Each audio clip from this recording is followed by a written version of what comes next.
Все, исключительно все, следует рассматривать с точки зрения вечности. Если человек не верит в предел своей жизни, тогда он может хоть на голове стоять. Тогда, не думая о последствиях, он погружается в бездну власти над собой страстей своих, наиболее постыдных и пагубных для души.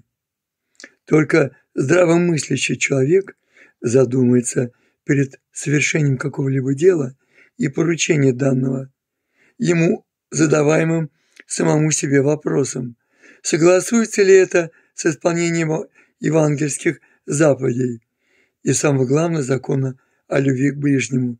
Если бы так все мы мыслили, то Господь пребывал бы всегда с нами и помогал бы нам в затруднительных ситуациях, когда не могли найти правильного решения.